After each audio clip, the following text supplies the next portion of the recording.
Sejam todos muito bem-vindos a mais um podcast da Escola de Oficiais. Lembrando que aqui nós conversamos sobre a profissão dos oficiais de justiça e discutimos a fundo cada detalhe a respeito da profissão. Mostramos as melhores práticas do dia a dia. Se você é novo aqui no nosso canal, não se esqueça de se inscrever, compartilhar o vídeo no final e dar aquele joinha pra gente para poder fortalecer os nossos vídeos diariamente.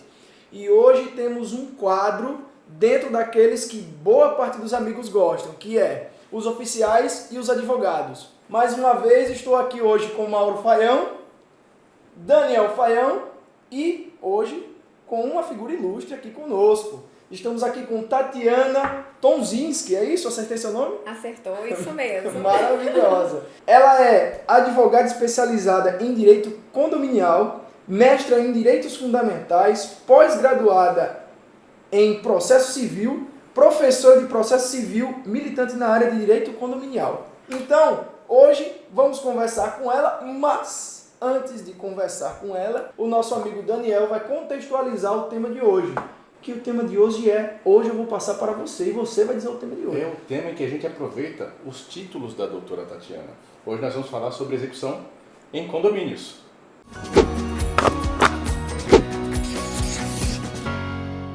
Por isso o convite à Tatiana. Então vai ser um tema que a gente já conversou de forma superficial em outros vídeos, mas hoje a gente vai aprofundar. Nós vamos fazer uma rápida crítica, um rápido bate-papo em relação ao cenário do processo de execução no Brasil. Vamos puxar aqui porque eu sempre decoro, né? Você já sabe disso. Eu sei disso. Já sabe disso. Qual é o procedimento adequado, como funciona hoje na prática e qual seria o melhor procedimento, sempre buscando efetividade processual. O resultado, aquilo que lhe interessa, né? O executado pagando, o credor recebendo, todo mundo ficando feliz ou até conciliando ou mediando no final das contas, né? Vamos conversar sobre penhora livre de bens, o velho mandadão. O que é legal? É bom o mandadão? É bom a utilização de sistema eletrônico? Como acontece? Como deveria acontecer? Como que os advogados costumam peticionar? Como que os oficiais costumam proceder em relação a isso? E aí, depois da penhora, vem a avaliação. Minha área. Pois é. Mas não vamos discutir muito sobre avaliação, não é o objetivo desse vídeo. O nosso objetivo aqui vai ser mais como resolver quando precisamos lidar com a avaliação. Tá? E depois disso, lá para o finalzinho do nosso assunto, a gente vai falar sobre autocomposição. É um assunto que está muito em alta hoje em dia. A gente fala muito sobre conciliação, mediação, como que o oficial de justiça atua nesse cenário hoje, como que ele poderia atuar melhor nesse cenário. Temos legislação já para isso, prontas, funcionando, não temos, enfim, vamos discutir sobre isso. E essa é a nossa ideia aqui hoje. Se esse vídeo é para você, esse assunto é para você, segue com a gente. E não se esquece, ó, no final do vídeo, tá? Ou no meio dele, se você achar interessante. Ou agora. Agora, boa. E Parabéns. falaram juntos, é isso aí. Então, dentro desse formato, hoje com 4 pessoas aqui para poder debater um tema e esmiuçar cada detalhe, eu já mando uma pergunta para a nossa convidada. Mas antes de você mandar essa pergunta, eu não fiz isso. Galera, esse cara é o Cleiton Alves. Ator, diretor, preparador de cena, é o cara que faz teatro, faz séries da Globo, faz essas coisas. Ele está aqui sempre para ajudar a gente em termos de roteiro, de como comunicar, como fazer isso aqui para vocês. E é o cara que puxa a nossa orelha também, né? Quando a gente faz coisa errada. Pronto, foi mal. Te interrompi, mas segue aí. Tranquilo. Então vamos lá. Tatiana, seja muito bem-vinda, tá? Seja muito bem-vinda aqui na Escola de Oficiais. É um prazer ter você aqui. E antes de mais nada, a primeira pergunta que quem está nos assistindo quer saber, e eu também quero saber porque te conheci hoje, quanto tempo você trabalha no ramo? Boa noite a todos. Quero agradecer o convite, fiquei muito feliz. Assisti o canal de vocês, achei incrível. Vocês estão de parabéns. E a pergunta foi, né? Quanto tempo que eu estou exclusivamente no direito condominial? Então, foi desde que eu vim para Alagoas, eu sou de Curitiba, Paraná, e eu vim para Alagoas. E desde que eu cheguei aqui, eu enveredei para essa área. Então, vão fazer 11 anos. 11 anos. Que eu estou exclusivamente com o direito condominial. Eu tenho algumas perguntas anotadas aqui para você, mas eu queria que você, antes de eu começar aqui a lhe interrogar, eu queria que você explicasse para a turma como é que a gente se conheceu. Conta uma historinha rápida aí. Como a gente se conheceu? Como a gente se conheceu, por que a gente se conheceu, por que você está aqui, uma historinha para o pessoal se situar. Foi uma ação de execução Não fui eu que dei entrada na ação, era uma outra colega, houve o subestabelecimento e, olha, eu vou dizer para vocês, eu acho que foi a primeira vez, e eu já sou formada há bastante tempo, não vou falar quantos anos, óbvio, né, mas já tem muito tempo, e acho que foi a primeira, que eu me lembro, foi a primeira vez que um oficial de justiça me ligou e falou, olha, doutora, tem uma diligência aqui, a senhora poderia me ajudar a passar os dados? Primeira vez, né? Então. Primeira vez, joinha. Vale. E eu nem acreditei, né? É trote. É trote. Eu falei, nossa, né? Aí ele disse, você pode me ajudar? Eu falei, claro! Claro!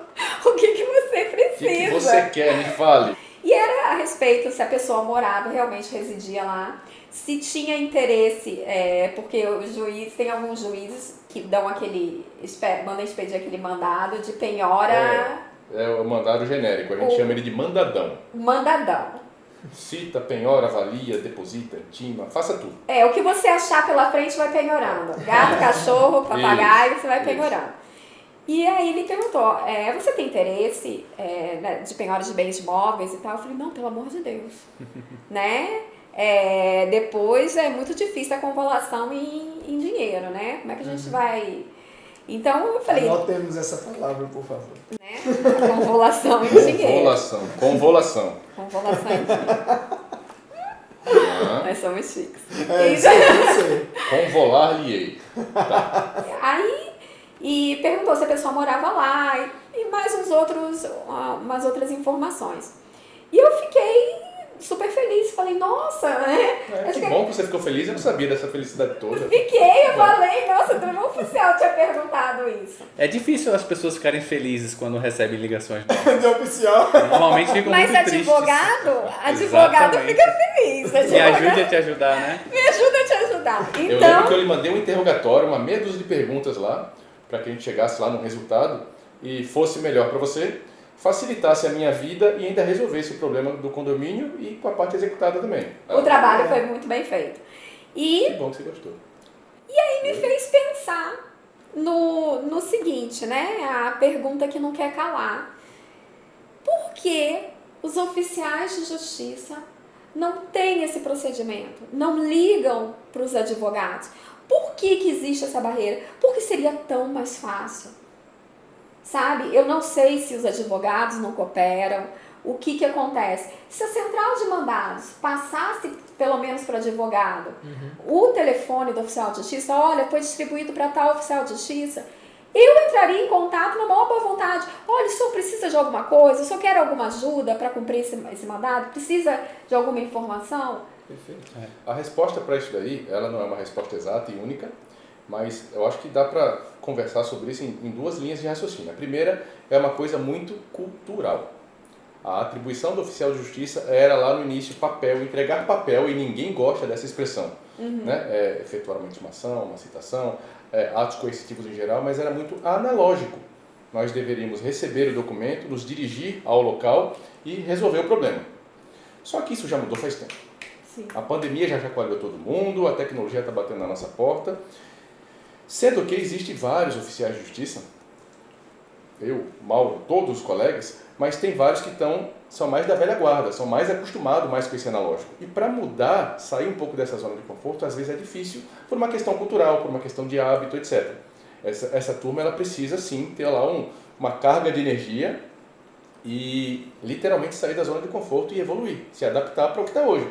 Então, é muito mais fácil entrar em contato com o advogado, porque o nosso trabalho fica mais fácil. Aí você pensa, poxa, mas eu vou ter que abrir o processo e olhar lá para procurar o telefone do advogado. Isso é trabalho do analista, de quem está lá na secretaria. Espera aí, nós estamos evoluindo, o mundo está evoluindo, a gente tem que pegar carona. Por outro lado, se a central de mandados entrega o nosso telefone para todo mundo, abre de forma de consulta livre, entre aspas, mas para os advogados, eu vou ficar louco. O meu telefone não vai parar de tocar. Eu não vou conseguir produzir como eu gosto de produzir. Porque eu vou ter que ficar meio que de plantão, entre aspas, e dando informação dos meus mandados o tempo todo para todos os advogados que ligam. Isso aí ficaria uma loucura. Então, a central, pelo menos aqui em Maceió, a central ela entrega sim o telefone do oficial de justiça nos dias de plantão. E aí para resolver aquele problema latente que está ali. Mas fora isso, eu não acredito que seria uma solução muito eficiente, não. Mas eu acho sim que o oficial de justiça, como a gente fez e você está aqui por conta disso. Caramba, tem um problema aqui para resolver. Ou eu posso fazer um monte de diligência lá no endereço que está no mandado, ou eu abro aqui o processo, em 3 minutos eu pego o telefone do advogado, da advogada responsável, ligo, pergunto, etc, etc, resolvo uma execução, executo, penhoro, escrevo tudo, devolvo no processo em 2 dias e não saio da minha casa. Então isso precisa evoluir um pouco. E evita a frustração, né? Evita. De você ter que ir, não dá certo, volta, vai de novo. Célere, efetivo. Uhum. Quer dizer, é uma ligação. E eu acredito que nenhum advogado vá se opor a isso, Não, muito de pelo forma alguma. contrário. Mas sabe o que é Nenhuma engraçado nessa sua colocação? São coisas que no dia a dia a gente acaba não prestando muita atenção. O advogado está na ponta do processo em relação a uma das partes e é ele que presta as informações, ele que dá andamento ao processual, ele que pede as diligências. Sim. Passa pelo juiz, passa pelo Ministério Público, passa pela secretaria, pelo técnico, pelo analista. É o telefone sem fio e chega na mão do oficial de justiça. Então são os dois na ponta, é o advogado numa ponta, o oficial de justiça na outra, o telefone sem fio no meio e essa comunicação não existe normalmente. Isso é um grande problema. E as duas colocações que o Daniel fez foi a questão cultural, que eu somo isso àquela expressão, não está nos autos, não existe. Não está no mundo, Não né? está no mundo.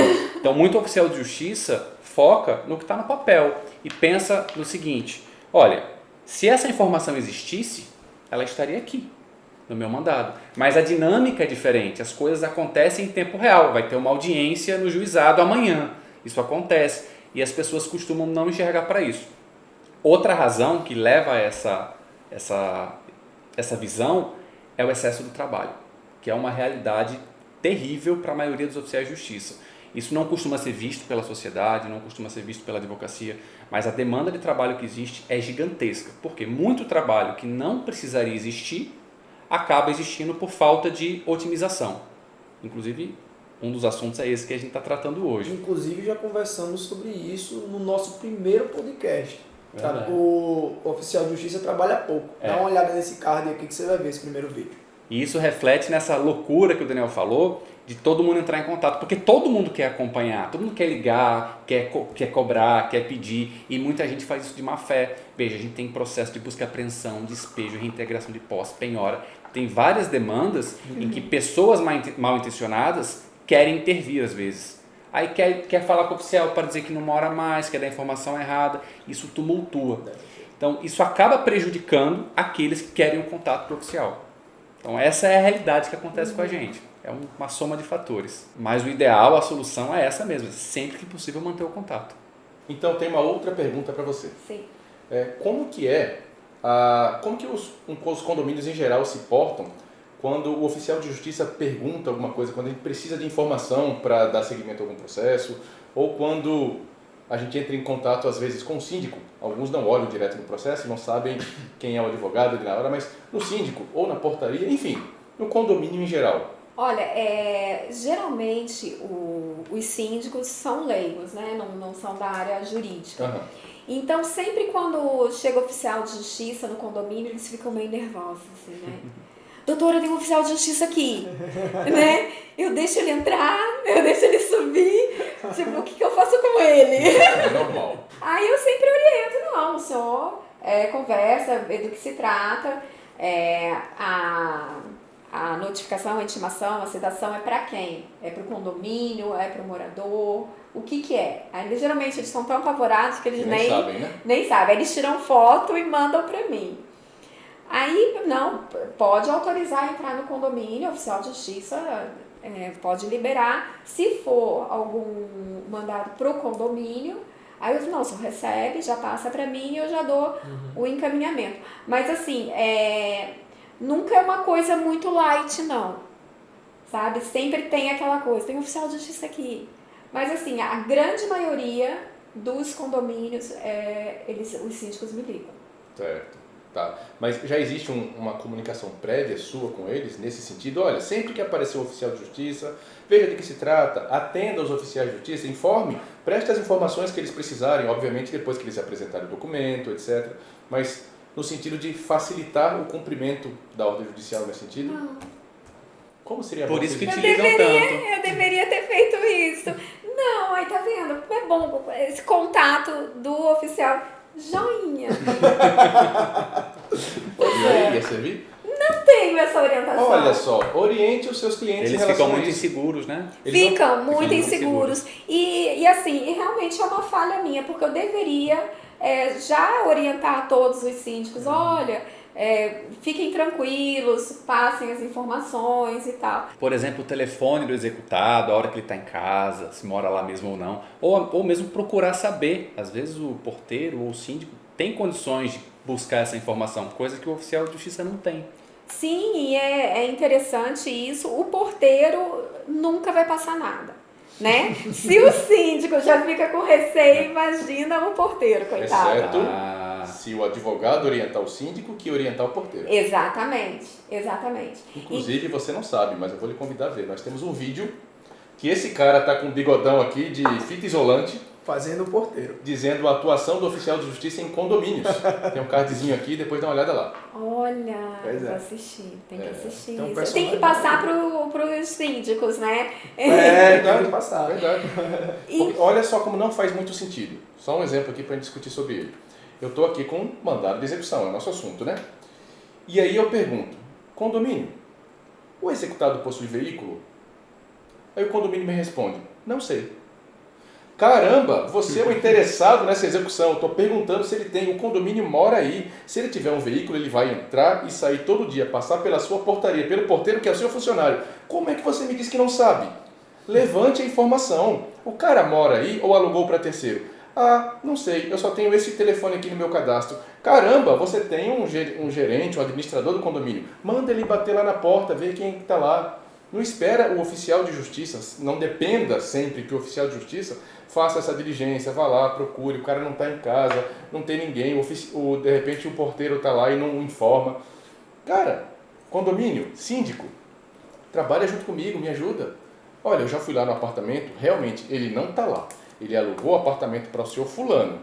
Mas o senhor fulano me falou que o telefone dele é esse aqui, ó, para você entrar em contato com ele. Pronto, já salvou minha vida e o processo vai andar por conta disso. E eu posso te dizer uma coisa que as pessoas em geral não sabem.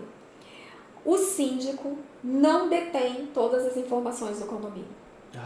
Não detém. É uma luta que a gente trava constantemente, diariamente, porque a gente não tem as informações necessárias. O que é o correto que está na convenção e no regimento interno? Você vendeu ou você alugou o seu imóvel, você tem que comunicar à administração, o síndico ou a administradora do condomínio. Passar o contrato de compra e venda para mudar a titularidade, porque é emitido o boleto, e cadastrar as pessoas novas que estão lá. E as pessoas não fazem isso. A gente sabe que ser síndico e lidar com os condôminos não é uma tarefa fácil. Você pode realizar o melhor serviço, mas você nunca vai ter reconhecimento total. Lidar com pessoas é difícil. É horrível, vocês que eu digo. Eu, se pudesse ficar trancada no escritório e não falar com ninguém, ficar só peticionando, eu faria isso. Deixa de ser antissocial. A gente está puxando essa conversa pelo princípio da cooperação das partes. Então, se o condomínio pede e a gente vai resolver, eu pergunto mais informação para o condomínio. Ora, condomínio, coopere, traga mais informação. Eu não tenho no meu cadastro. Você trabalha aí. Você administra. Se não tem, deveria ter. Se está difícil, você tem algum funcionário que poderia ajudar. Olha, eu tentei todas as ferramentas que eu posso e não consegui. Tudo bem. Agora eu sei que você tentou. Sim. E que eu não vou fazer 1, 2, 3 diligências sabendo que você poderia ter me entregue isso antes. Então, esse bate-papo é legal. Para otimizar, né? Tentar otimizar o próprio serviço público. Tanto para otimizar o serviço público, celeridade, efetividade processual, até para a diligência do oficial de justiça não ser uma diligência que poderia estar resolvendo um outro problema agora, talvez mais sério ou não, mas diminuindo a minha pilha de mandados, porque esse condomínio já me passou o telefone, eu já fiz a ligação, já fiz uma citação por meio eletrônico, já está correndo prazo, -1, resolvido. E é bom para você. Claro, e todo esse serviço que você está falando, eu não sei os outros escritórios, que eu não posso responder pelos outros. Mas o meu escritório faz tudo isso antes de entrar com a ação. Porque é tempo perdido perdido. Você entrar com uma ação, você não sabe se a pessoa mora lá, quem está morando. Perfeito. Então, tudo isso que você está dizendo agora, a gente faz isso antes de entrar com a ação. Por isso que eu sei da dificuldade que os síndicos têm de ter esses dados. Porque tudo isso a gente procura antes de entrar. Parabéns, então, porque isso não é a maioria que a gente vê. Mas tem que ser. Senão você está trabalhando e, todo o trabalho que você ter vai dar em nada. Porque nos juizados especiais, se você não tem o endereço da parte, o processo é extinto. Está lá na Lei 9.099, não tem citação por edital. Então, para eu entrar com uma ação no condomínio, 99% das ações são nos juizados especiais. Sim. Então, se eu não tenho o endereço da parte, se eu não tenho os dados, eu nem entro com a ação. Aí eu já vou para a justiça comum, que admite citação por edital. Então, assim, como eu disse, eu não posso responder pelos outros escritórios. Claro. Mas nem estou pensando nos oficiais de justiça, eu estou pensando no meu trabalho, Agora na você efetividade. me deixou Não, você entendeu? Agora você me Isso deixou tudo triste. eu faço antes de entrar com a ação. Ótimo. E eu tenho uma outra pergunta para você. Você fez a sua pesquisa, entrou com a ação, ok. E aí, por acaso, o executado, que está ciente da dívida, antes mesmo de ser citado, mas ele vai lá procurar o condomínio. Olha, eu sei que eu tenho uma dívida que eu queria negociar. E eu já peguei vários processos, onde a parte executada dizia para mim, poxa, Daniel, mas eu já tentei falar com o condomínio não me recebe, o condomínio não quer me atender mais e diz assim, agora eu já entrei com uma ação, a gente vai resolver na justiça. É comum o condomínio lidar com o executado na sua zona de trabalho, com seus Pela clientes? expressão dela, Pois é. Então, veja bem. eu vou te dizer o que acontece na minha vivência, eu não posso dizer dos colegas, na minha vivência. O que a gente vê muito, que acontece muito, é o seguinte, em mais de 10 anos trabalhando com condomínio, eu posso te afirmar que existem dois tipos de devedores. Tem aquele que não conseguiu realmente, está passando por dificuldade, e o outro tipo de devedor é aquele que é o devedor quanto mais. Então, para ele fica levando aquilo como uma bola de neve.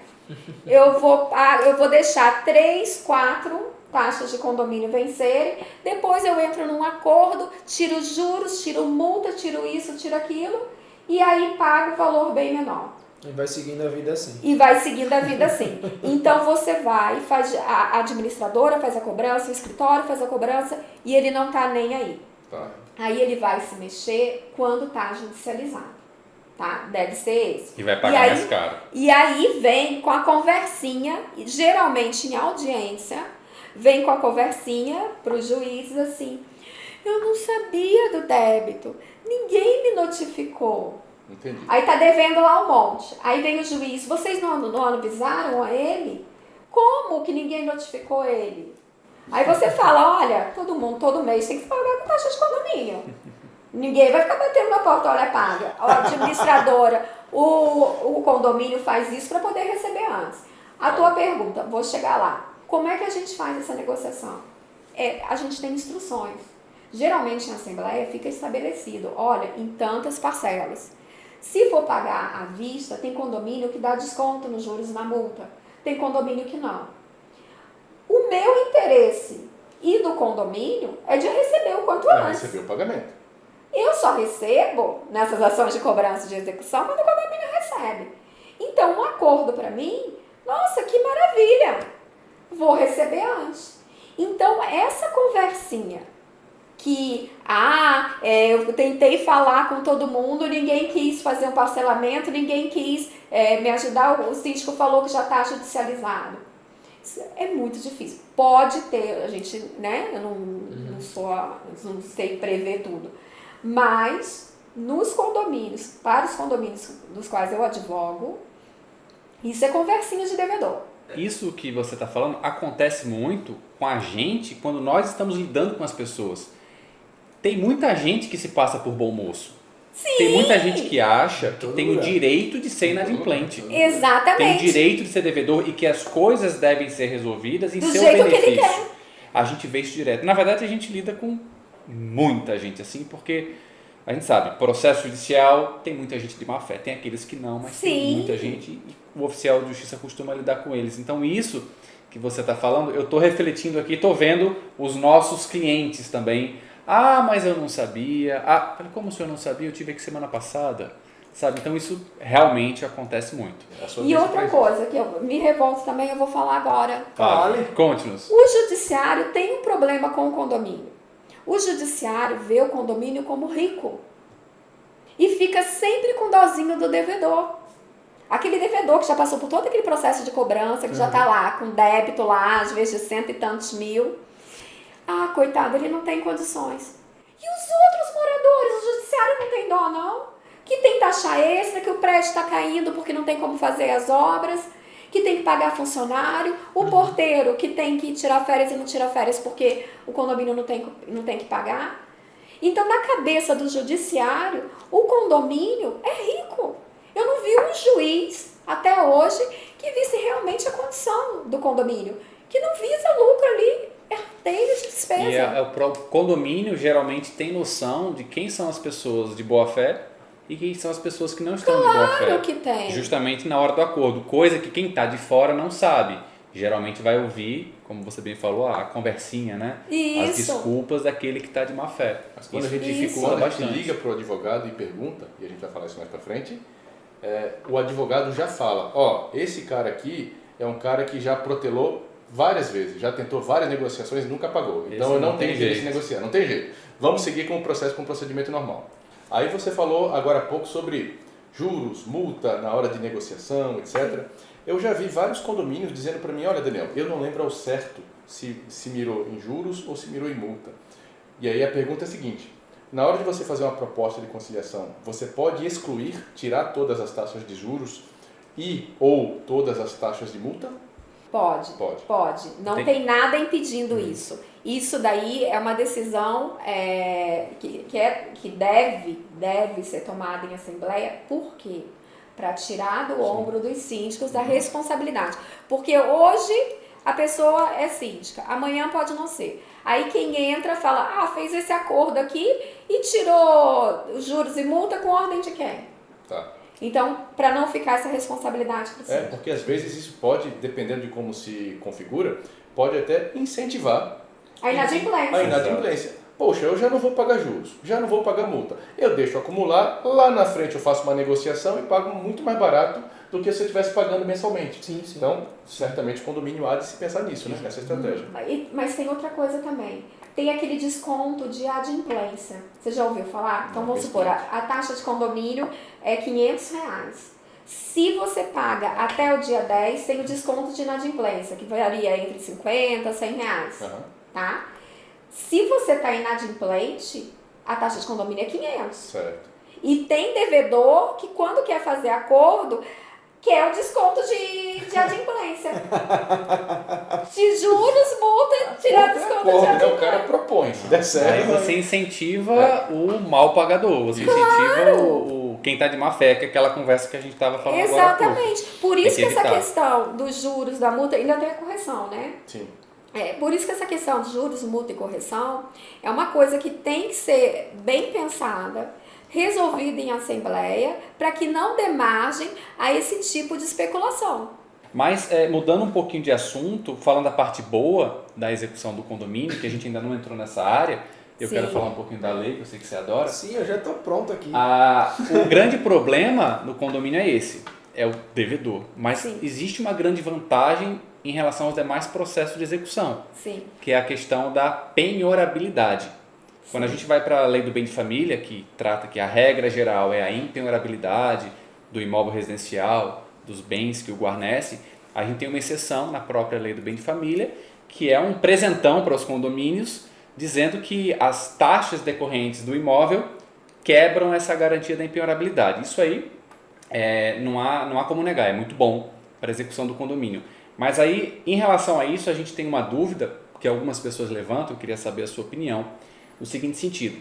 É claro para nós que existe essa quebra da garantia da impenhorabilidade, porque existe a taxa sobre o imóvel. Então, é claro que o imóvel se torna penhorável.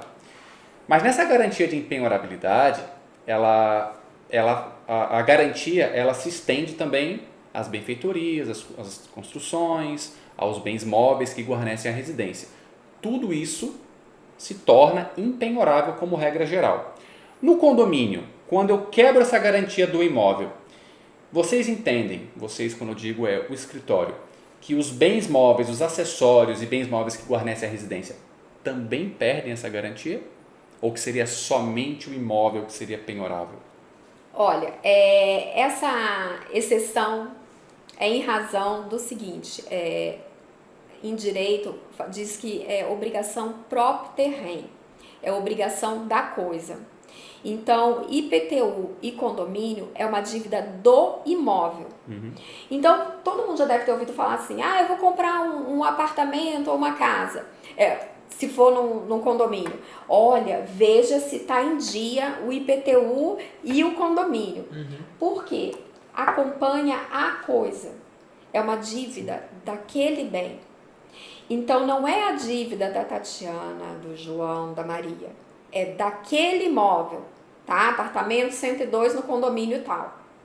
Então, nesses casos, como a dívida é do bem, ele pode ser penhorado mesmo sendo bem de família.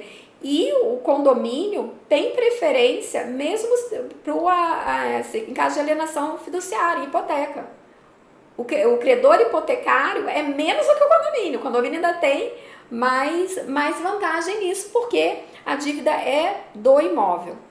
Então, veja, essa penhorabilidade é do apartamento. Os bens que guarnecem a residência já é outra coisa, tá? É do bem lá, apartamento 102 no condomínio tal. É essa questão da exceção, que se torna, mesmo que se for bem de família, pode se penhorar. Então, você entende que essa garantia do condomínio, essa quebra da impenhorabilidade, não se estenderia aos bens da residência, aos bens móveis em geral? Não, a lei diz a obrigação propter rem do imóvel. Certo. Bem claro, do imóvel. Nós vemos dois entendimentos para isso. Por quê? O outro entendimento é de que a impenhorabilidade, por ser do bem principal imóvel, mas ela se estender aos bens que guarnecem a residência, então essa garantia dos bens móveis ela é secundária. O principal seria o imóvel e a secundária seria os móveis. Então, uma vez que eu perderia a garantia da construção do terreno, do imóvel, eu perderia também o dos bens móveis que guarnecem. Existe essa discussão e os oficiais às vezes ficam com essa dúvida. Poxa, será que eu devo penhorar os bens móveis? Será que eu posso? Será que eles são impenhoráveis? Ou eu vou direto no imóvel? Então, é bem comum surgir essa dúvida. E então a sua opinião é no sentido de que é só o imóvel. Que é o imóvel. Só o imóvel. Que é o imóvel. Obrigação propter rem do imóvel. A gente levanta essa pergunta pelo seguinte motivo. Bom, eu estou com mandado de penhora. Não encontrei outros bens além do imóvel. E aí eu puxo o princípio da menor onerosidade para o executado. Ok. Então, se eu tenho um imóvel para penhorar e eu tenho vários outros bens móveis de menor valor que atendem à dívida, e eu devo, os bens móveis nesse caso, nesse entendimento são penhoráveis, eu devo penhorar os bens móveis. Seria obrigação do oficial de justiça. O imóvel vem depois. Caso os bens móveis não saldem a dívida, não resolvam, caso o credor não tenha interesse nos bens móveis, etc. Então, a gente puxa isso para o seguinte pensamento. Se é penhorável, eu devo penhorar. Eu tenho o dever legal, é a atribuição minha penhorar os bens móveis. Como num checklist, que eu venho primeiro, como se fosse um critério de prioridade para a gente. E colocando isso, o oficial deve fazer isso. Mas e aí? O condomínio quer que eu faça isso? O credor tem interesse nisso? Aí já é uma outra história. Aí é uma outra história, não tem interesse. Tem gente que diz sim, tem gente que diz sim, eu quero. Tem gente que diz não tem interesse. Tem outros que dizem assim, quais são os bens móveis que estão lá? Me fala para que eu decida num segundo momento. Mas quando o credor não é condomínio? Não, em condomínio. Em condomínio? Em condomínio. Não, condomínio vai fazer o que com uma televisão? Pois é. Vai que a academia do condomínio está precisando de uma televisão. Olha aí. Pode adjudicar. Não, e a gente tem que, cada obviamente, caso no caso do oficial de não quer uma televisão. para o oficial de justiça, se eu entro em contato com o credor, eu vou ter essa resposta. Se eu não entro em contato com o credor, o que eu tenho que fazer? Bom, devo penhorar bens móveis? Devo. Então, princípio da menor onerosidade para o executado. Eu não devo olhar o imóvel de imediato, eu devo olhar bens móveis, o veículo, coisas nesse sentido. E aí, se eu não entro em contato com você ou com o credor, eu vou penhorar, avaliar, fazer um relatório, depositar, entregar, enfim, vou resolver tudo aquilo. Opa, cheguei aqui no valor que garante o pagamento da dívida. Devolvo lá o meu auto, minha certidão, tudo bonitinho. Para depois o credor se manifestar nos autos e dizer. Apesar de estar muito legal o auto do oficial de justiça, eu não tenho interesse nesses bens móveis. Não, o advogado, quando vê uma coisa dessa, eu sento e choro. Porque aí você vai ter que convencer o juiz, que já tem aquela ideia que o condomínio é rico. Uhum. Aí tem o princípio da menor onerosidade para o devedor e o princípio que a execução se faz em prol do credor. E Ótimo. o credor nisso? Ótimo. Então aí você tem que pegar tem que discutir no processo, tentar convencer um juiz que acha que o condomínio é rico e que o devedor, coitadinho, pobrezinho, falar, não quero esses bens, porque não se presta para... Como é que eu vou vender isso num leilão? Vai dar em quanto? Ótimo. Agora eu puxo a seguinte pergunta. Qual é a sua estratégia no processo, na petição, que torna o resultado mais efetivo? A forma de pedir, a ordem da penhora, se você diz que quer isso, que não quer aquilo, se é interessante o uso de ferramenta eletrônica, se é mais eficiente a penhora do imóvel pelo oficial de justiça. O que funciona melhor para você? Minha petição inicial. Tá. Quero penhora online. Não pagou em 3 dias, penhora online pelo Sisbajude, teimosinha, aquele sistema de reiterar por 30 dias, ponto. Tem juiz que manda expedir o mandado para citação e não fala aquele mandadão de tantos bens. Então faz a citação para pagar em 3 dias, volta, não houve o pagamento e o juiz determina que faça a penhora online. Tá? Até aí parece que tá tudo bem, né? Tá ótimo. Quando acontece isso, é ótimo, é isso que eu quero, tá? E tem juiz que, apesar de colocar na petição inicial que eu quero a penhora online, ou eles não leem, ou eles fazem o que eles querem, e eles mandam expedir o mandadão. Sim. Que é aquele... Que é o modelo. O modelo. Modelo com base no 829, que aí existe uma contradição até no CPC. Cita, se não a maioria pagar, penhora, e escolha qualquer bem, porque não tem indicação. E aí atrasa o avalia, processo, tá. a diligência demorada. Costuma funcionar para você? Não. Quando penhorado, televisão, geladeira, fogão, é um horror. Tá. Porque é difícil. Entendi. A convolução em dinheiro. Na tá? sua petição, você costuma, aí a pergunta um pouco mais detalhada, você costuma colocar aqui no caso de penhoras de imóveis ou de veículos, que essa penhora deveria ou poderá ser feita por termo pela própria secretaria? Não. Tá. Esse é um comando legal que a própria secretaria teria que obedecer, independente de petição, né? Mas se está na petição, Ah, que não é uma coisa frequente da gente ver, Não é. Não. Mas joinha fica a posso dica. colocar. Você pode fazer, porque para a secretaria, que tem acesso ao sistema de registro, a secretaria tem acesso ao Renajude. Os oficiais de justiça deveriam ter, mas a maioria ainda não tem, sobretudo os oficiais estaduais. Depois a gente conta um pouquinho da realidade dos oficiais trabalhistas, que eles olham pra gente assim e falam, poxa, eu não sei como é que vocês conseguem fazer isso. Se você é trabalhista, comenta aí.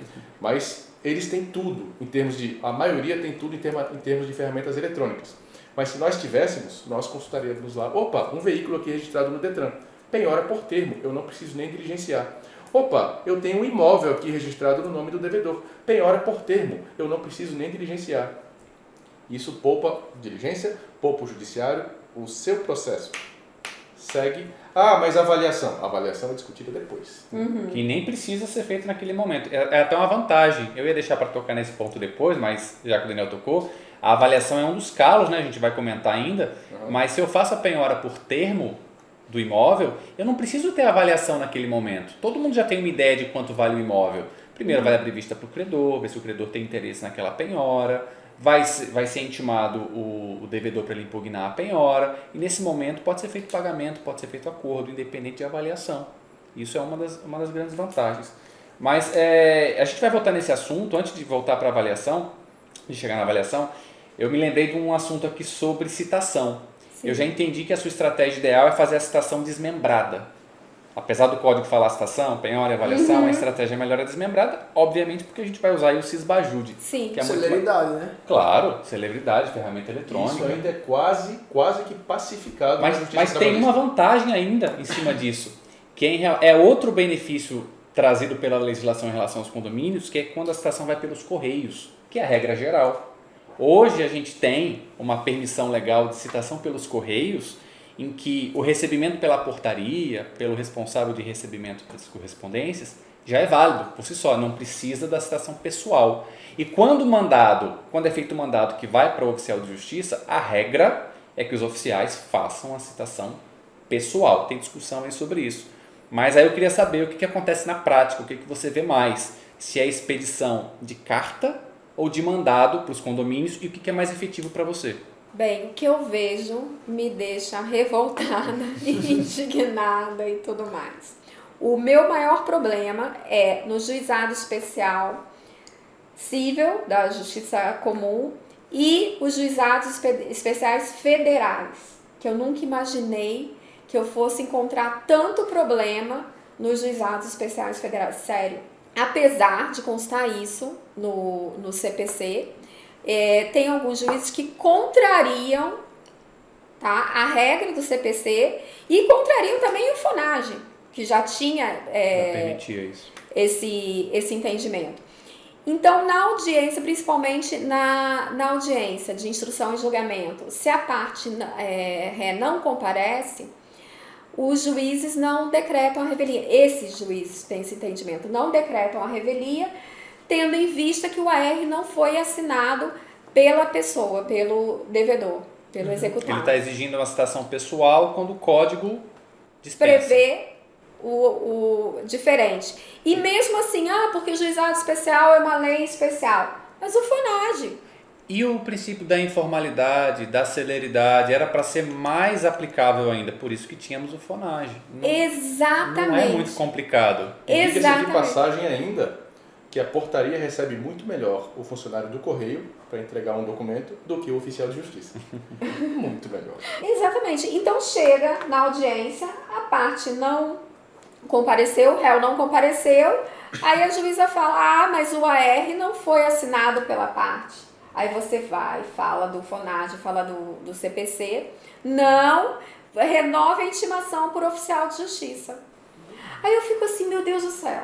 Eu que sou advogada da parte, já fico revoltada. Imagina um oficial de justiça para uma besteira dessa, né? Uma coisa o legislador trouxe uma coisa muito boa, porque uma das grandes dificuldades, tanto de correio quanto de oficial de justiça, é ter acesso às pessoas dentro de condomínio.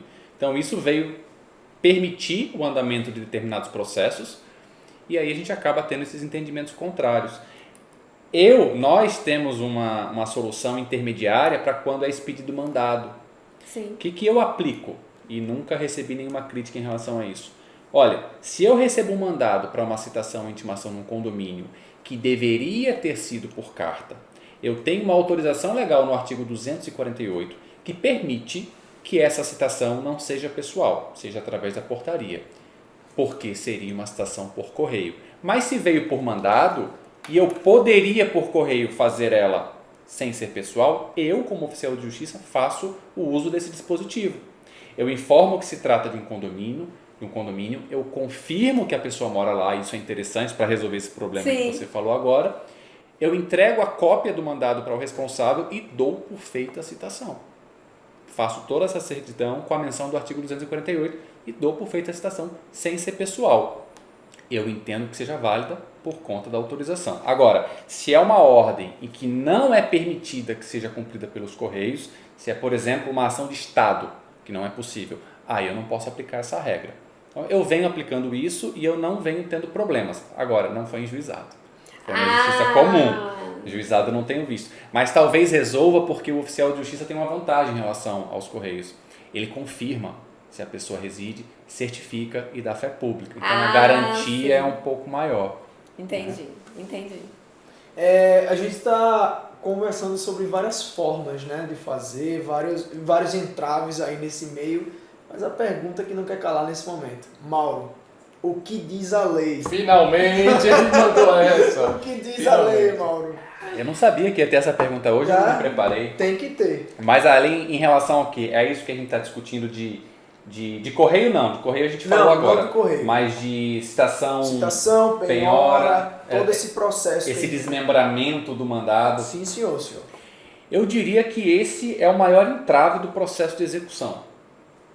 É o entrave trazido pelo legislador 2015.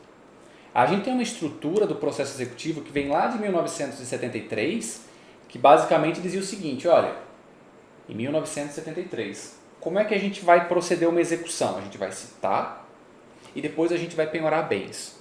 Como é que se penhorava bens em 1973? Nossa. Você ia até o endereço e procurava os bens. Então era o mandado de citação, penhora e avaliação. Era o mandadão, o mandado único.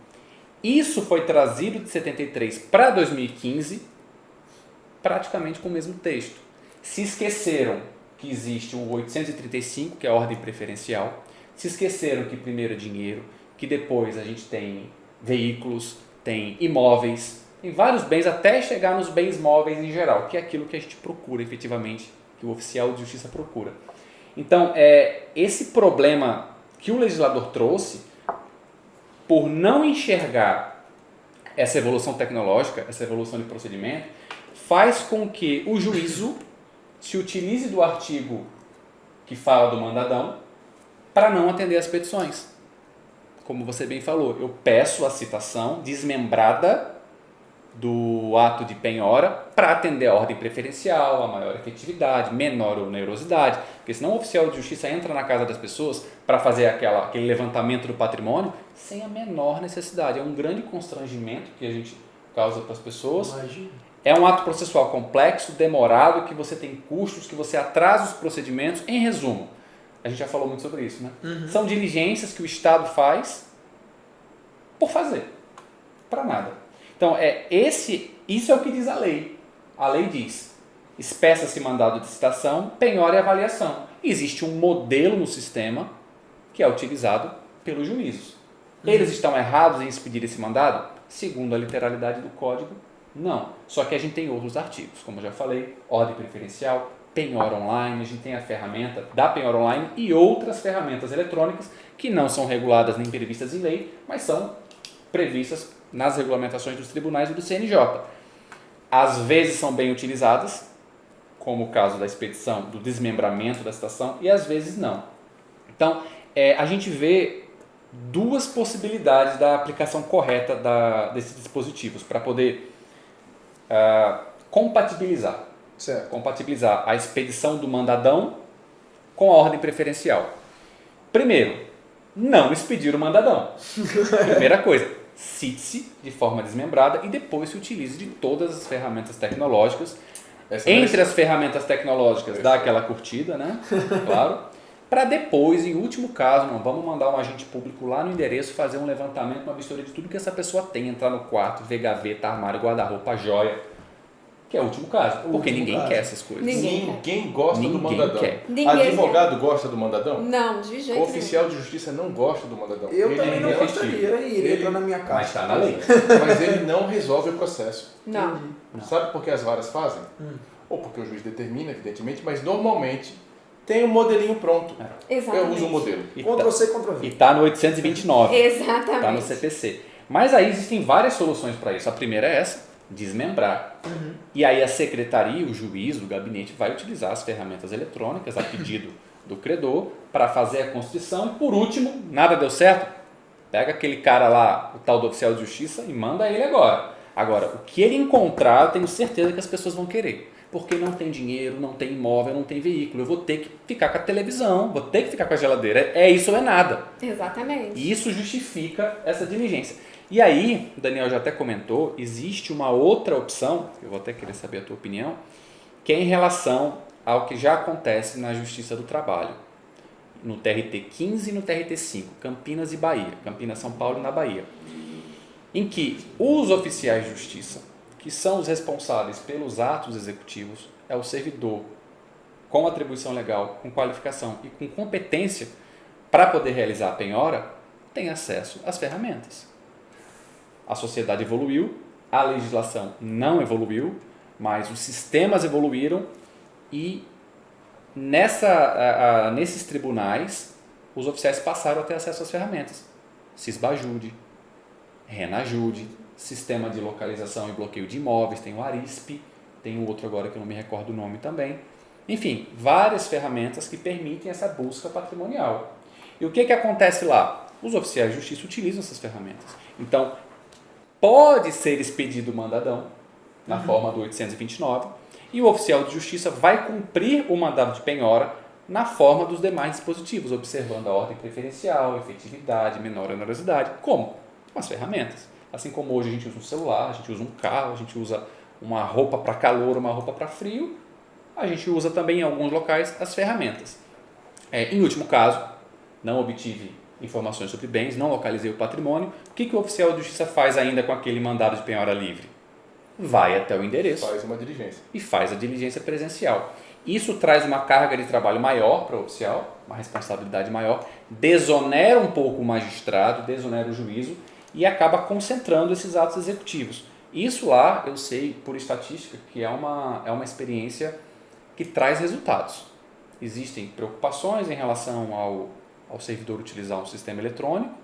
Alguns entendem que seria atribuição do juiz, mas não me parece fazer sentido, porque o agente de execução é o oficial de justiça. A única previsão que tem para o magistrado no CPC é no 854, que é o uso do Sisbajude, que é uma atribuição do juiz, e que nada impede dele delegar. Assim como ele delega para o assessor, ele delega para o chefe de secretaria, mas não delega para o responsável pela penhora. Delega às vezes para os estagiários. Para os estagiários, mas o oficial de justiça não costuma ser visto. Então, isso é o que diz a lei, tá? Essa é a prática que é realizada, são essas 3 práticas. O mandadão, que tem a penhora de bens livres que não tem resultado. O desmembramento, que é como costuma ser feito na prática e que funciona. E essa terceira opção, que é o oficial de justiça como agente de execução, realizando todos os atos de buscas. E aí eu pergunto para você. Aqui em Alagoas nós não temos isso, então imagino que você não tenha visto. O que é que você acha dessa terceira opção, que é o oficial de justiça receber o mandado e fazer a pesquisa patrimonial? É excelente, é excelente. Eu nem sabia que vocês não tinham acesso a isso. Eu não sabia. Deveria ser dessa forma. Principalmente quando não se trata de condomínio, que o condomínio tem o imóvel como garantia. Sim. Mas e os outros credores? Que é tudo impenhorável. Então, assim, principalmente vendo ainda pelo lado dos outros credores, seria uma maravilha.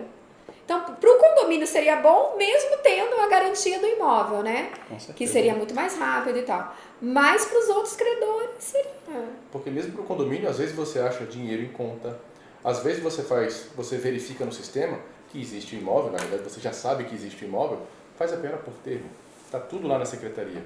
Eu acho que falta para o judiciário ficar mais conectado, sabe? O judiciário, principalmente eu vejo aqui em Alagoas, assim, tá muito arcaico. Eu chamo de conservadorismo. Exatamente. É muito grande o conservadorismo aqui. Sabe? Em todos os lugares. Muito aqui. Então, assim, nos outros estados a gente vê uma evolução muito grande, tendo em comparação com São Paulo, e a gente vê o judiciário daqui, tipo, ainda capengando, sem utilizar essas ferramentas que são tão importantes. Em termos da justiça estadual, isso que a gente está falando aqui é meio que generalizado, tá? Quando vai para a justiça do trabalho, isso muda, eles estão muito acima. Mas a justiça estadual não costuma variar muito de estado para estado. em relação ao procedimento do oficial de justiça? Normalmente são as mesmas queixas, as mesmas dificuldades. O que pode ajudar nisso? 2 pontos. Capacitação da turma e incentivo. Porque se você só oferece capacitação, muitos vão se interessar e vão fazer. Outros vão pensar o seguinte: bom, a instituição quer me capacitar. Para que eu vou fazer isso? Para me dar mais trabalho? Não quero. Agora, coloca um incentivo. Aí funciona. Capacitação aliado ao incentivo pela instituição. Isso é um ótimo remédio. Existem vários? Existem. Mas esse é um ótimo remédio para a categoria. Mas deixa eu te dar uma notícia boa para fechar esse tema. Isso está sendo discutido a nível nacional. Já tem algum tempo. Existem projetos de lei que falam sobre as atribuições dos oficiais de justiça, principalmente no processo de execução, e que busca o acesso a ferramentas eletrônicas, tanto para execução quanto para outras matérias, no criminal, por exemplo, na localização de pessoas, de réus, testemunhas. O oficial de justiça tem o dever de busca geral de pessoas e também de bens. Então isso se aplica de uma maneira geral ao processo, seja de conhecimento, seja de execução. Isso está em discussão no Congresso, existe mais de um projeto de lei e eu acredito que muito em breve a gente vai ter novidade em relação a isso. Maravilha. Tomara. Maravilha. Mauro falou sobre uma coisa boa, eu vou puxar uma coisa ruim agora. Tem? Qual é assunto ruim nesse Tem. história? Tem? Avaliação. Isso é ótimo. Eu sei que você gosta de fazer, mas quando tem que fazer, né, demanda um tempo maior, demanda uma análise maior, né? O trabalho fica maior para se fazer o processo de avaliação. Então, por via de regra, pelo que a gente vem conversando aqui, deveria ser, em último caso, o fato de ter que ir lá e ter que fazer esse processo de avaliação. Aí eu pergunto para você, em relação à avaliação em condomínio, existe algum tipo de diferença ou algum entrave em relação à avaliação do oficial de justiça no condomínio? Olha, eu encontro de forma recorrente esse problema. A pessoa é citada, o devedor condômino é citado e eventualmente muda de endereço e não comunica no processo, né? Que é uma obrigação da parte. Então, as intimações, porventura que venham a ser feitas no processo, vão para aquele endereço. E como ele não comunicou, o novo é aquela intimação ficta, né? Que é dada como válida a intimação no endereço se ele não indicou outro. E aí o que acontece muito, muito mesmo, é o oficial de justiça devolver o mandado de penhora do imóvel sem ter cumprido o mandado, certificando o seguinte, que não fez a penhora do imóvel porque não localizou o executado. Aí é todo aquele trabalho, aí o advogado tem que peticionar, explicando que a pessoa já foi citada, que era obrigação dele informar a mudança de endereço. Então, que o oficial volte lá, faça a penhora e às vezes eles também colocam, como a pessoa não está mais lá, não tem ninguém no imóvel, não pode fazer a avaliação. Então, para essas situações, eu criei um método, uma avaliação indireta. Então, eu solicito ao juiz que o oficial de justiça retorne, faça a penhora e coloca os dados do imóvel.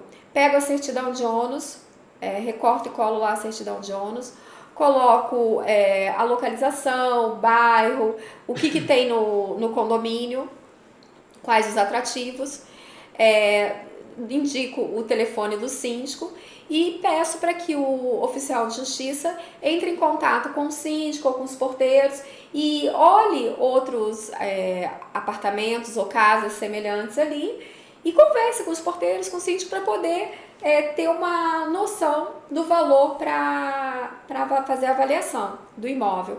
E tem dado certo.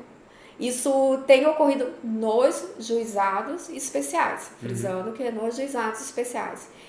E eu acho que isso é muito bom, porque senão ia ficar emperrado o processo nessa fase. Se funciona, o bom é aquilo que funciona. Sim. O bom é aquilo que funciona, mas para o servidor público, a gente sempre que tem uma regra, uma cartilha, nós devemos seguir o que diz a cartilha. E aí me surpreendeu quando você falou no início do seu exemplo em que o oficial de justiça diligencia, não encontra a pessoa e deixa de penhorar e de avaliar. Exatamente. Não faz sentido o oficial de justiça deixar de penhorar. Exatamente. A penhora não depende da presença do executado. Então, efetue a penhora, garanta o pagamento da dívida e a avaliação se discute depois, se pode ou se não pode. Então, pessoal, sempre efetue a penhora. Não depende da presença do executado. Beleza? Dito isto, sobre a avaliação, a gente tem aí alguns pontos para bater um papo. Primeiro, a gente não vai discutir aqui sobre critérios, métodos de avaliação, Porque isso está onde? eu acho que a gente já espremeu tudo isso no outro vídeo que a gente falou. Tem um cardzinho aqui que a editora sempre coloca. Esse vídeo tem 2 partes, de tanto que a gente conversou sobre isso. A gente vai falar sobre procedimento de avaliação neste vídeo. Mas aqui, você citou aí um método que você criou. Vamos dar um nome para esse método, Tomzinski. Tá. É nome de filme isso, É hein? nome de filme. Método Tomzinski. Método Tomzinski. olha Esse Tem método... um filme mesmo, Konzinski, no método. Parecido. Tem sim. Olha aí. Então, a avaliação é um assunto muito difícil para o oficial de justiça. Inclusive, às vezes, e eu não estou inventando, às vezes, a gente pensa se vai mesmo fazer a penhora de um imóvel ou se vai procurar um outro bem, porque se eu penhorar o imóvel, eu devo avaliar o imóvel. E a avaliação de imóveis pelo oficial de justiça é um obstáculo para a gente.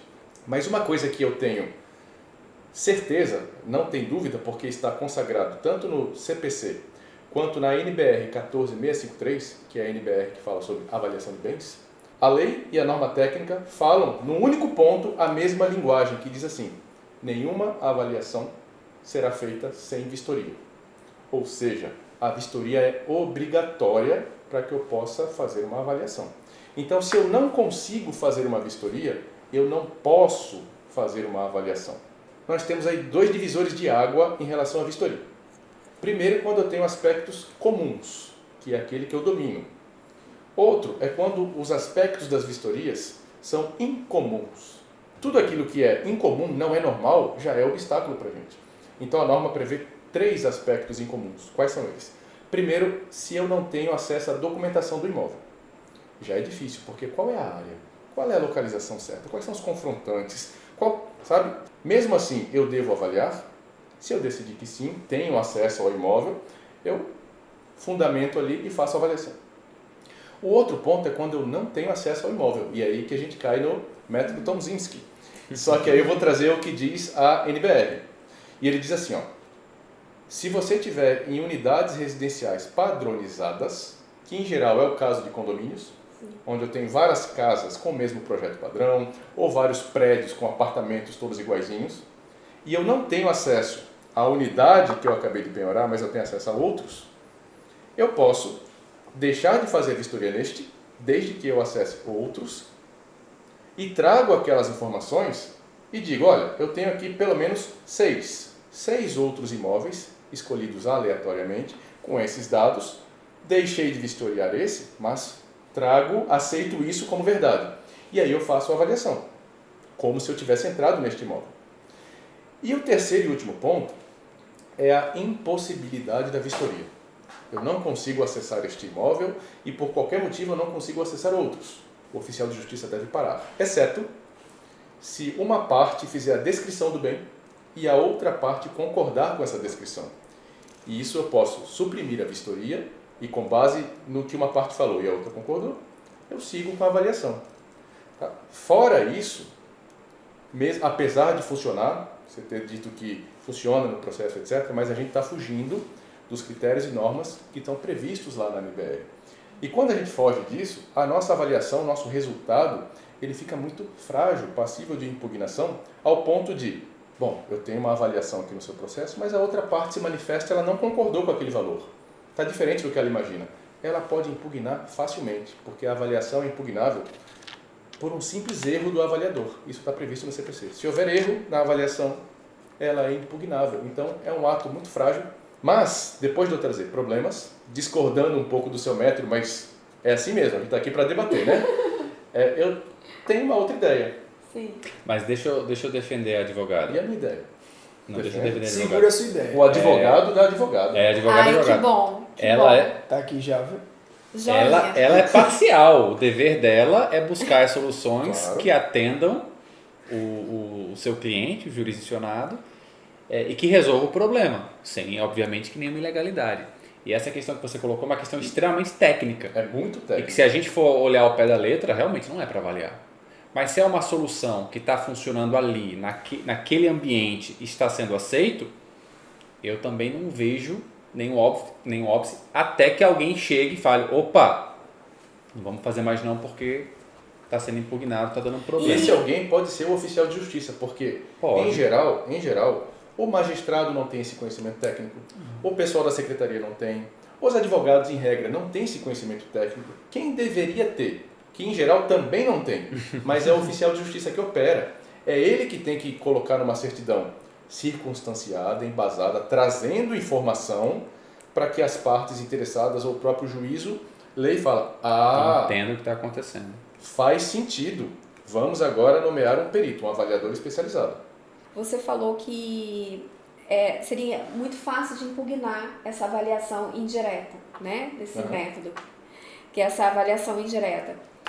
Mas veja bem, eu sou juíza, né, do juizado especial, que é informalidade e tal, celeridade.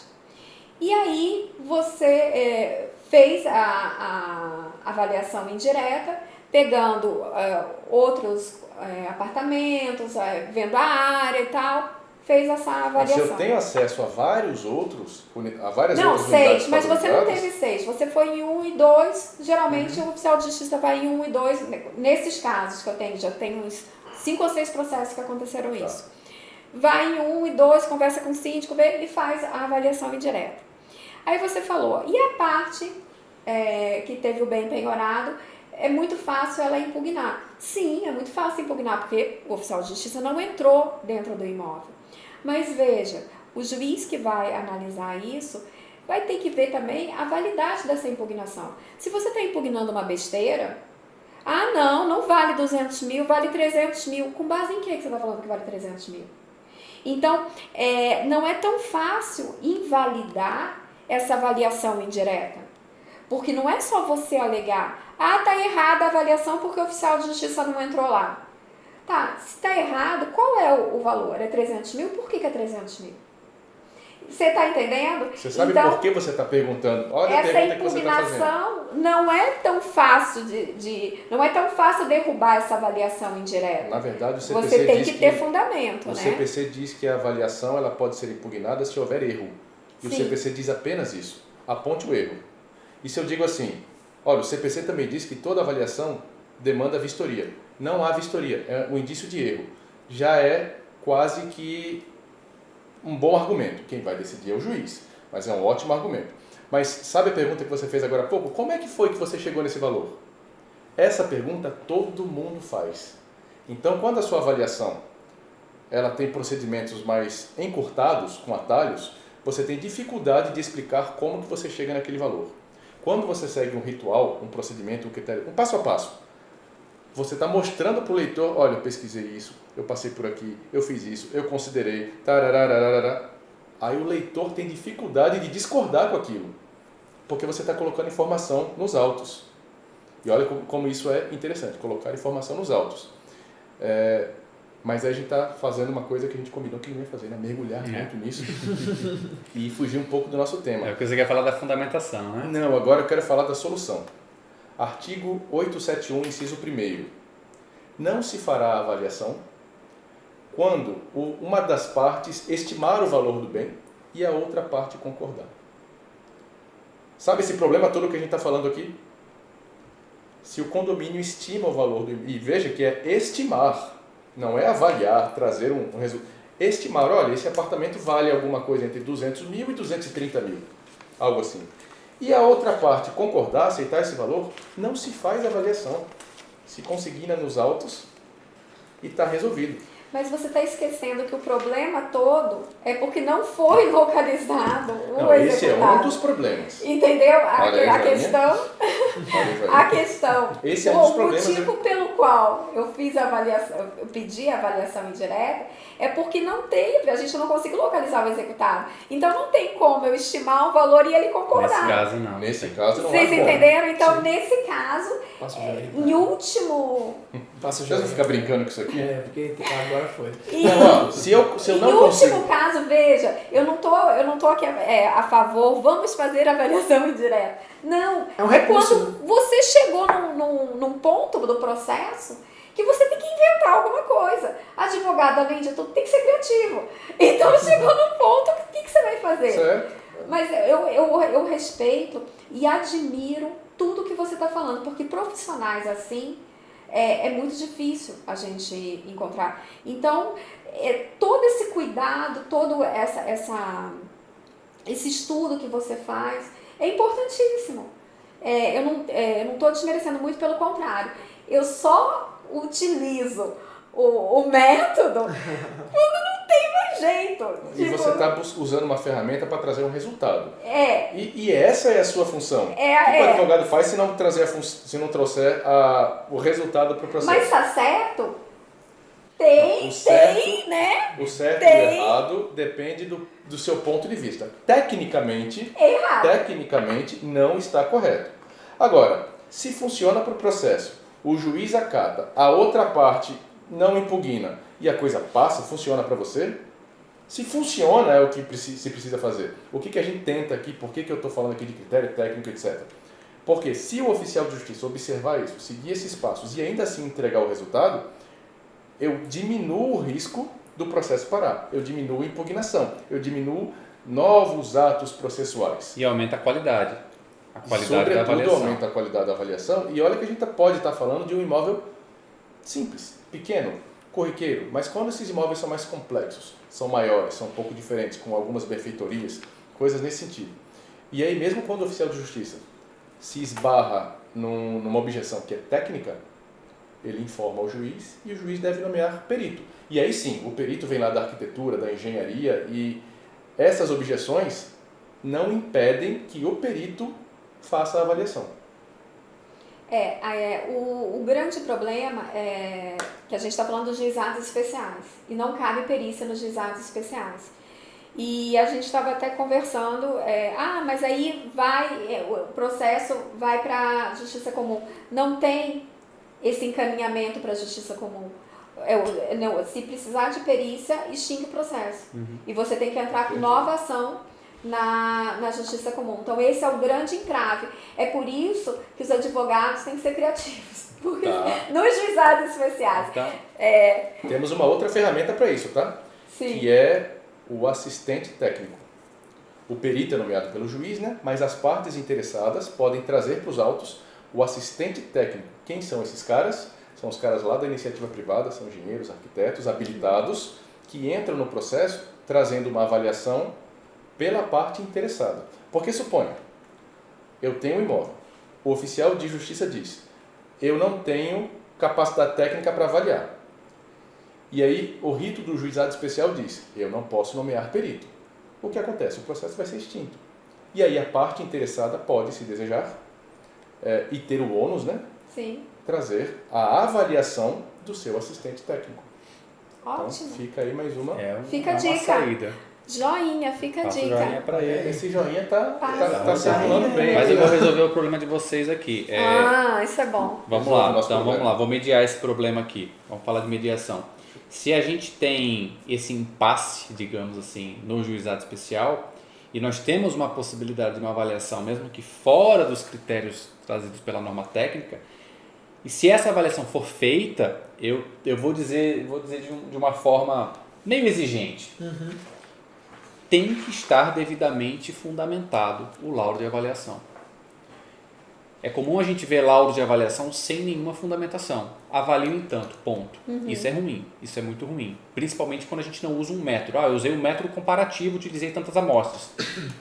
Utilizei um método. Não entrei em detalhes, mas utilizei. Se eu utilizei um método que não é previsto na norma, que é esse método indireto, dessa maneira, e posso chegar num resultado razoável, é importante que eu faça a devida fundamentação, considerando a impossibilidade de Considerando que os imóveis são dos tipos tais, efetuei a avaliação da seguinte forma, verifiquei tantos imóveis com tantas que possuem as mesmas variáveis, enfim, fundamentar como é que fez e como é que chegou no resultado. Sendo assim, fiz a pesquisa de mercado com base nesses dados e cheguei nesse valor.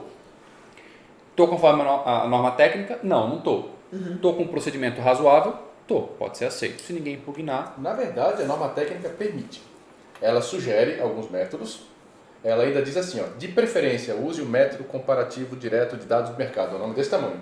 E ainda diz mais, você pode usar algum outro método que não esteja previsto aqui na norma. Olha. Porém, você tem que fazer isso que acabou de dizer. Bom, você tem que fundamentar. justificá-lo, fundamentá-lo e criar...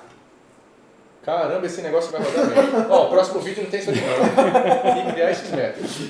Mas a solução que você ia trazer, que pode resolver tudo isso, é autocomposição.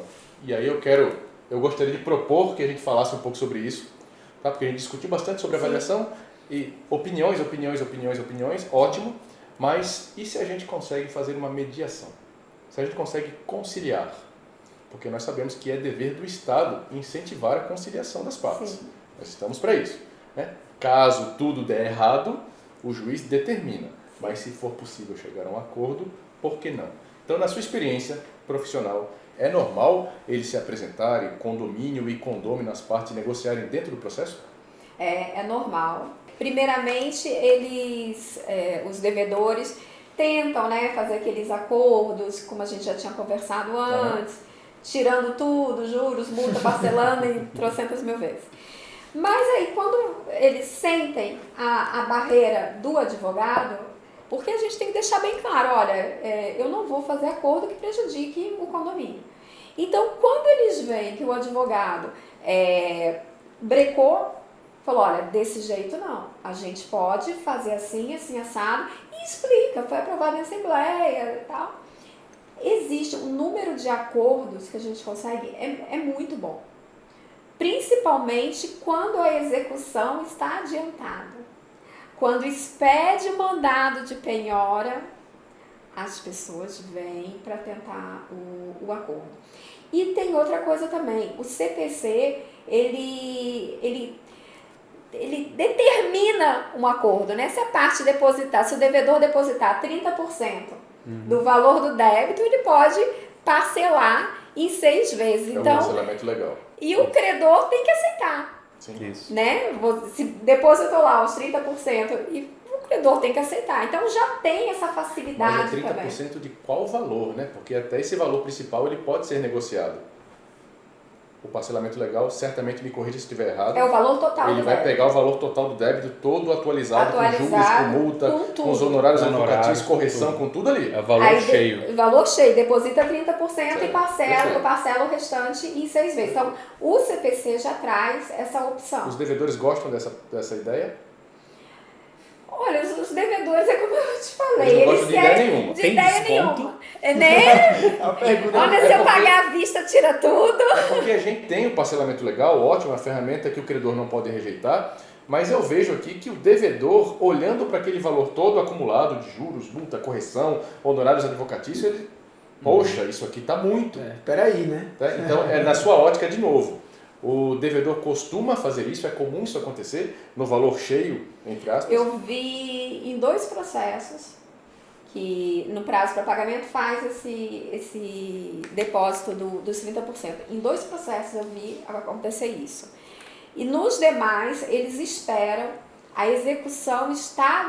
Quanto mais adiantado, mais eles chegam para uma conversa. Uhum. E quando marca o leilão, aí pronto.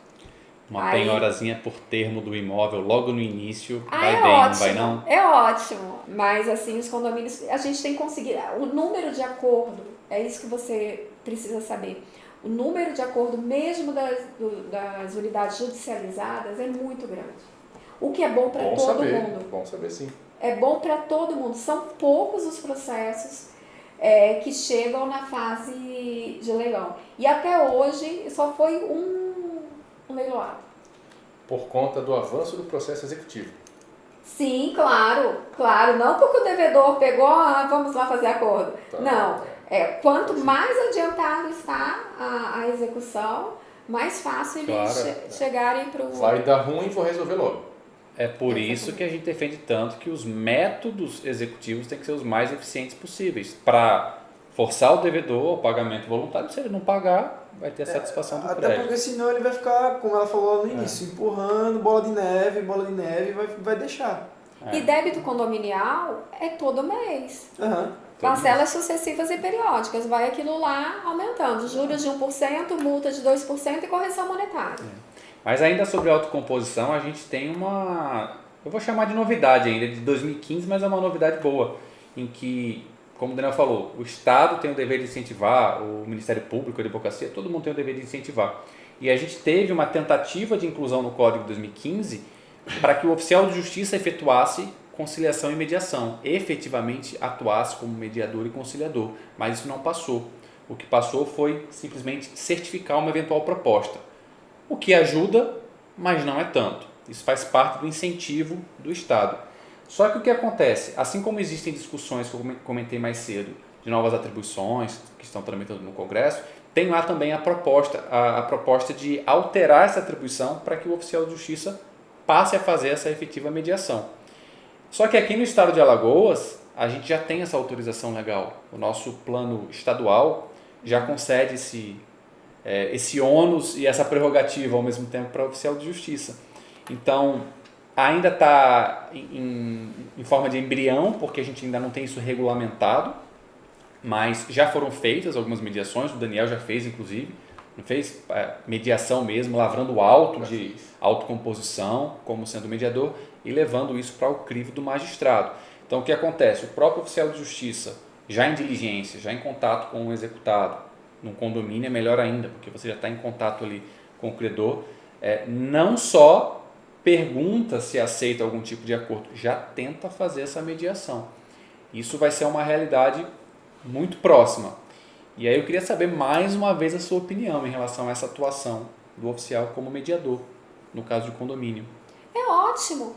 É ótimo. Quanto mais tentativa se fizer, quanto mais chances de entrar num acordo, melhor para todo mundo. Pra gente, o condomínio, gente que eu digo, né, condomínio. Sim. A gente quer receber, Quer resolver o problema. quer resolver o problema. E a Porque gente também. os condomínios não são ricos, né? Apesar de todo mundo pensar isso, o condomínio não é rico. Tá, como diz um termo aqui, passando e comendo. Né? Essa é a realidade dos condomínios. Então, se o oficial de justiça, além de tudo, ainda se dispõe a fazer uma mediação, a fazer uma conciliação, a gente é ótimo. Olha, no nosso ponto de vista, a gente sempre tecla muito sobre isso, o oficial de justiça deve ser um servidor útil. Não adianta eu fazer atos que não sejam úteis para o processo. Então, a gente ainda sabe da resistência da tecnologia, que muitos oficiais pensam assim, eu não tenho nada que ficar lendo o processo, isso é coisa lá para o analista, é coisa para o cartório. É mais fácil para você, então dá uma olhadinha lá no processo, vê a petição, vê o que o advogado está pedindo, vê o que o condomínio Liga para o quer. advogado, liga para o Liga para o advogado. advogado, Liga. participa comigo, me traz informações para eu trabalhar mais rápido. E com certeza eu sei que isso funciona, sabe por quê? Porque eu já falei com você e você já me deu o telefone, confirmou o endereço. Você me deu informação, não sei se você lembra, até de outros processos. Que o condomínio não tinha nada a ver com o processo, mas eu sabia, esse cara mora lá e desse condomínio a doutora Tatiana é advogada. Eu vou perguntar, e ela trouxe, era um processo criminal que não tinha nada a ver com o condomínio, mas ela trouxe informação do morador. A gente pode falar isso aqui? Pode. Pode? Por que não? Pode. Pode. A Luana deixa. Então, entre em contato, cita o devedor, mas não simplesmente cita, olha, tem uma ação aqui contra você, você tem 3 dias para pagar, se não pagar, vou pagar. Orienta o cara. Você pode pagar da forma que o condomínio fizer uma proposta. Eu já estou trazendo uma proposta aqui do condomínio, que eu te pergunto lá no início também. E aí, dá uma olhadinha, porque se você não puder honrar essa proposta, eu vou ter que cumprir o mandado. Na verdade, eu vou ter que cumprir o mandado de qualquer forma. Mas vem aqui uma penhora. E a ideia não é assustar o devedor. A ideia é trazer informação para o devedor. Vamos achar um ponto de equilíbrio aqui para tentar conciliar. Ah, mas eu não posso ainda, não tenho autorização legal para colocar esse resultado no processo. O que me impede de dizer assim, condomínio, doutora Tatiana, advogada, olha, eu já conversei com o devedor ele aceitou a sua proposta ou teve uma contraproposta. O que você acha? Enfim, chegamos a um consenso. Então, conversem entre si agora. E, doutora, peticione nos autos. Não sou eu que vou chegar lá e fazer um termo de autocomposição, etc, etc. Mas você incentivou. Incentivei. Sim. Intermediou, né? Eu preciso fazer penhora depois que a parte autora pede a homologação de acordo? Eu não preciso. Então, aquele mandadão que está comigo é um pepino, porque eu posso penhorar o imóvel, eu tenho que avaliar o imóvel ou os bens móveis, etc. Eu não preciso mais. Verifico nos autos, olha, há pedido aqui de homologação de acordo. Deixo de fazer a penhora e resolve. E vai fazer aquela outra penhora que você realmente E precisa vou fazer. resolver, pegar aquela minha pilha de outros mandados, ó, aquele monte de pepino, e resolver as outras coisas. Mas isso só funciona se tiver esse diálogo entre os oficiais e os advogados. Que foi o que vocês fizeram e por isso estamos aqui conversando sobre isso hoje. Né? Exatamente. Exato. Isso aí. Mas ainda tem a parte ruim. E se o devedor ainda diz, eu não posso cumprir nenhum acordo, não tenho condições, não posso pagar. Bom, infelizmente eu vou ter que fazer a penhora. Sobretudo, eu posso olhar para o imóvel. Pergunta para a advogada, doutora, a senhora tem interesse, o condomínio tem interesse em bens móveis antes de você entrar na casa da pessoa e sair relacionando tudo aquilo, uma lista desse tamanho, avaliando tudo aquilo? Pergunta primeiro. Se ela tiver interesse, você deve penhorar. Se não, parará. Deixei de penhorar os bens móveis porque o credor não tem interesse e passei a efetuar a penhora do imóvel, princípio da menor onerosidade para o executado. E agora eu preciso avaliar. Pergunta o valor para um, vê se o outro concorda com aquele valor. Deixei de avaliar porque os dois concordam com esse mesmo valor. E a coisa vai. Credor, o devedor tem automóvel? Ah, não sei. Sabe, ele mora aí, verifica. Portaria me disse, tem, enfim, traz informação do credor e coloca no processo. O credor quer que faça isso. Você quer que algum oficial de justiça te ligue? Eu quero. Os credores querem, gente. Os Eu condomínios quero. querem que vocês entrem em contato com eles. E assim, você pode no início até pensar que dá mais trabalho. Mas lá na petição inicial, normalmente no rodapé tem o telefone do advogado ou do escritório. Funciona. Eu tenho um complemento sobre as dicas para os oficiais, que você falou sobre a consulta do processo e, somando ao comentário da doutora, várias petições já solicitam determinadas penhoras, a penhora do imóvel, a penhora através do Sisbajude, penhora de veículos, pesquisa de sistema eletrônico, e isso muitas vezes não é observado, não é que é negado pelo magistrado, é que não é observado. Então, se o oficial de justiça observa, não há nada de errado em ele reencaminhar o procedimento para o caminho correto.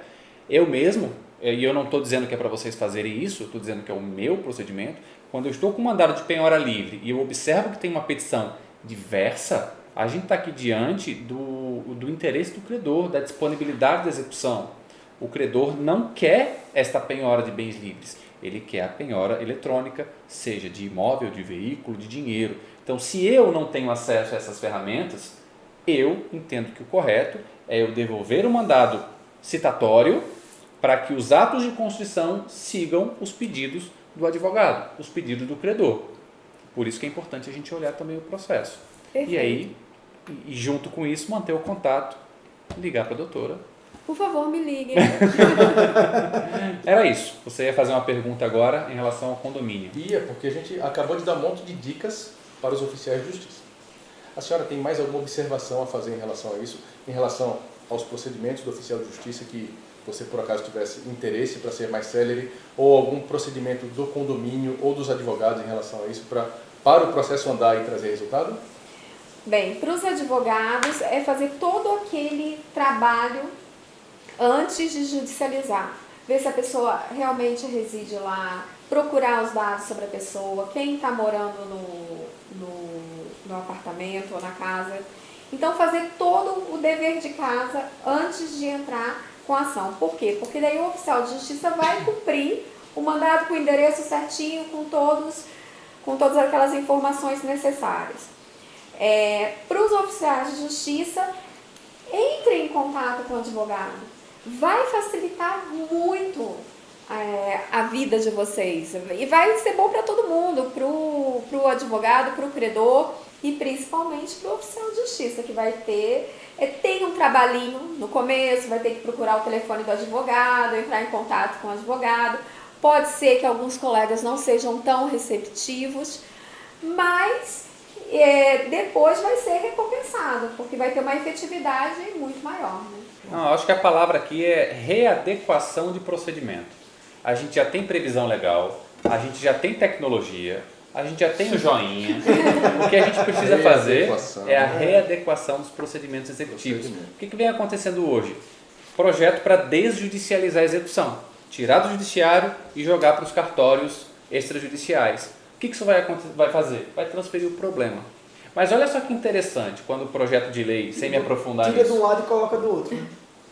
Tira de um lado e coloca do outro. Mas olha só, quando eles falam desse projeto de lei de desjudicializar, olha o que eles fazem. Eles readequam os procedimentos e eles falam, agente de execução extrajudicial, você vai ter que fazer o seguinte na hora da execução. E eles estruturam bonitinho o procedimento. Falam, você é obrigado a utilizar todas as ferramentas eletrônicas que a gente está tratando aqui. Que, por sinal, é tudo que a gente está falando aqui, né? É tudo que a gente está falando aqui. Então, eu não preciso de um novo código, eu não preciso de uma nova estrutura. O que eu preciso só é trazer a ordem. Ordem preferencial, uso do sistema, readequar os procedimentos e a gente já tem estrutura, já tem um servidor, já tem atribuição legal, já tem tudo. Quando a gente usa a ordem preferencial da penhora e usa as ferramentas eletrônicas, não tem grandes mistérios. Quando a gente lê a petição, dá a determinação correta, faz a diligência conforme manda o manual, conforme manda a lógica, a gente chega no resultado. E se não chegar, é porque não tem o que fazer. Exato. É porque não tem bens. Suspende a execução e vamos ver o que acontece no futuro. Então, acho que a palavra é readequar. A gente readequar os procedimentos, diligência do oficial, petição, até o procedimento dos magistrados, para a gente poder resolver esse problema dessa crise do processo de execução. E todas as dicas que a gente já falou nesse vídeo, né, Mauro? Eu acho que depois desse bate-papo que a gente teve aqui, sempre com aquela pergunta que diz a lei, né? E sempre com a resposta. Muito bem. E a gente fecha esse vídeo de hoje, agradecendo a você por estar aqui acompanhando sempre os podcasts da Escola de Oficiais. E não se esqueça de fazer aquele velho ritualzinho básico, né? Curtir, compartilhar, enviar para os colegas, fazer com que esse diálogo entre os advogados e os oficiais fique cada vez mais intimista e também acompanha lá o nosso site que tem sempre novidades por lá. Um forte abraço e até o próximo.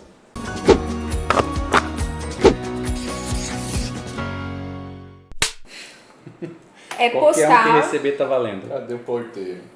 E aí Eu fico possesso com manda isso. o oficial, né? Aí vem o princípio da menor honor. Ok. Reiniciaremos. Tá olhando pro meu relógio? Tô, sim, senhor. Ah, danado.